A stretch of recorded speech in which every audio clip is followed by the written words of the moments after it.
And it is the Desert Fox signing on.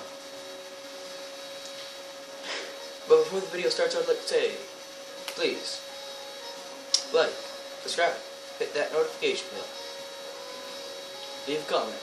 But for all you keyboard vandals, I say, get out of your mother's basements, go get a job, and get on my YouTube channel, Commie.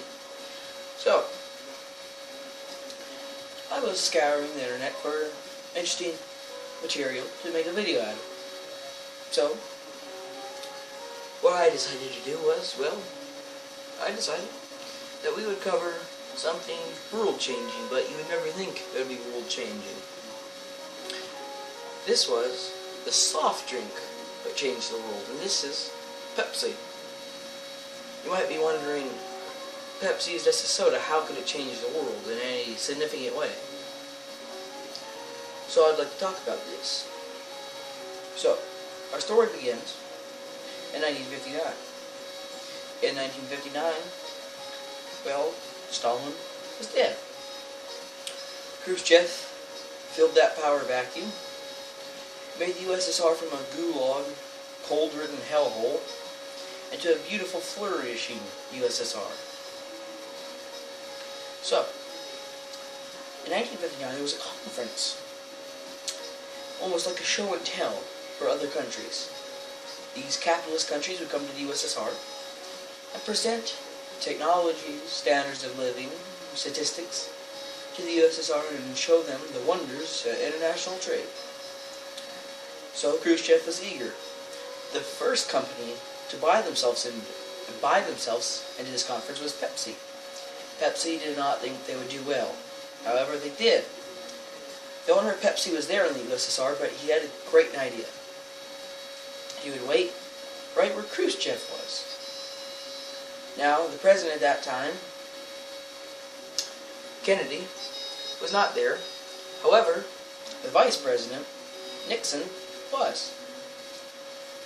The maker and the CEO of Pepsi said to Nixon, "You have to promise me to get a bottle of Pepsi before the night ends in Khrushchev's hands."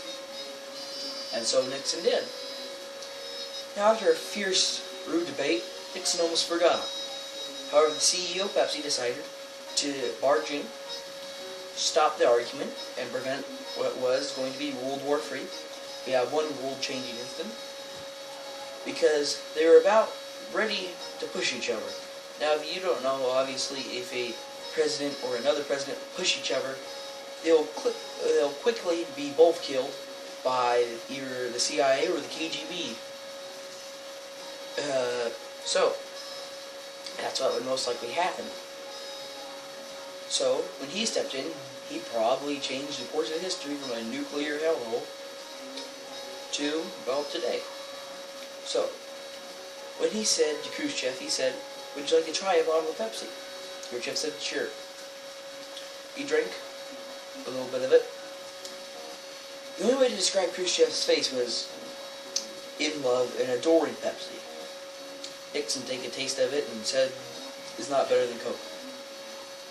So Khrushchev decided that if he gives them another bottle of it, he'll order thousands of shipments in the next year or two. And I see, they thought it would be this easy. However, many countries and companies soon realized that it was much harder to trade with the USSR than once thought. Their money was practically useless out of the USSR. Had no value to it. So the USSR decided, well, what do we do to buy Pepsi? Not buying oil, steel, anything of really value. They just decided the only thing they would buy was Pepsi, which is very strange. You see, this purchase would turn into a whole history. So, they decided, what do we trade? State-made vodka. So, for each Pepsi sold, they would serve the exact amount in vodka to Pepsi. This way, the vodka that was traded could be sold in the U.S. for twice as much. Pepsi made an excellent profit out of it. So the next decade, this is what they decided to do. Excuse me here. So, when this happened, you see, Russian citizens were drinking so much Pepsi that it was insane.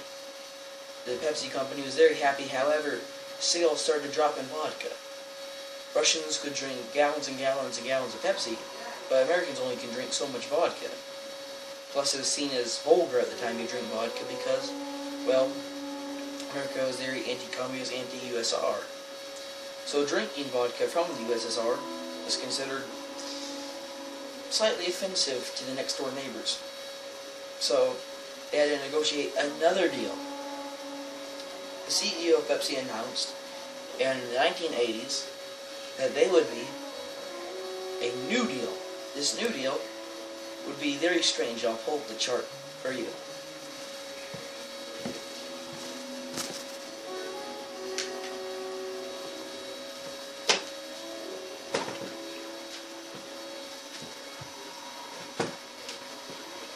Pepsi announced they would be the proud owners of 17 diesel submarines, 1 frigate, a cruiser. I'm sorry that I could not put this on the board, but they also were in a destroyer. For about a year, Pepsi was, well, the biggest, sorry, not the biggest, but the 7th biggest navy in the world.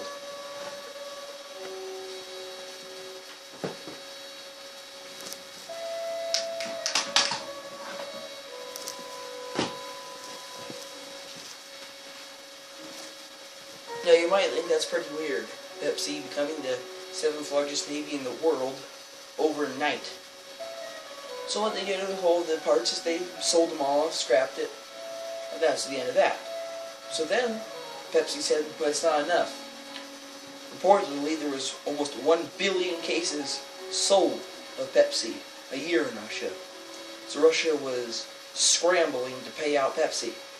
Now you might think, what the hell was the Russian leaders motivated by to buy this much Pepsi? Plus, they also traded 10 oil rigs, which would be worth $10 billion. Now you might think, this is absurd, all over a soda company.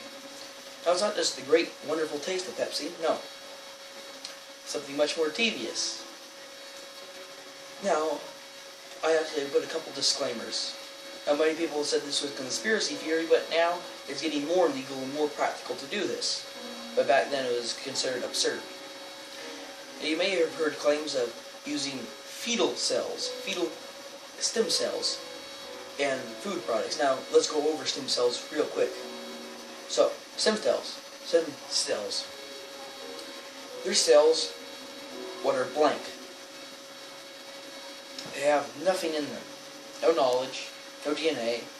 They're just cells. These cells are a supercell. They can turn into almost anything.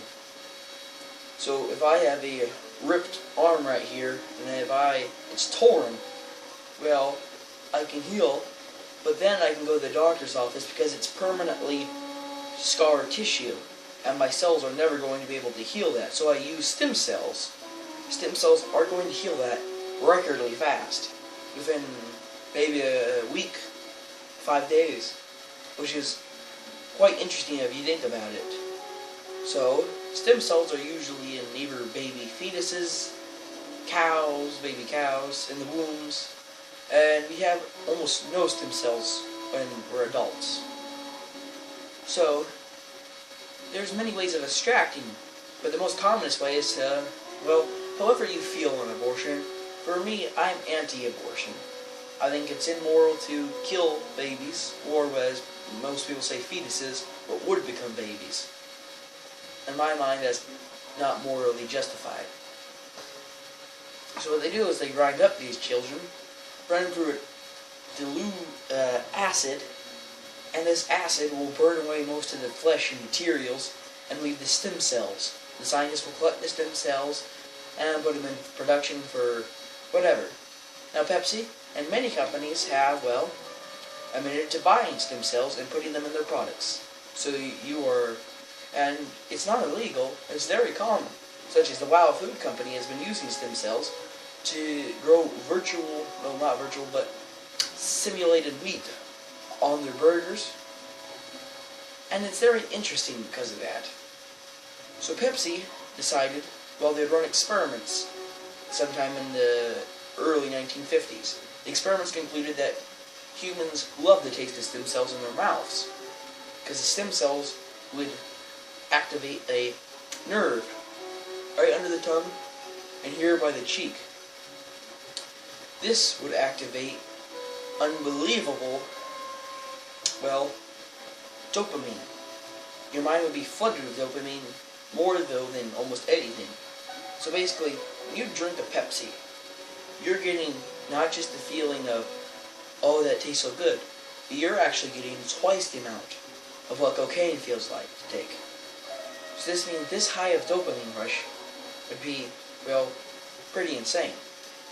So Coca-Cola is not admitted to using this. However, Pepsi has. It's not illegal, like I said. Stem cells can be bought, and they're put in the sodas. Very tiny amount, but at the same time, still, they are activating those pleasure sensors.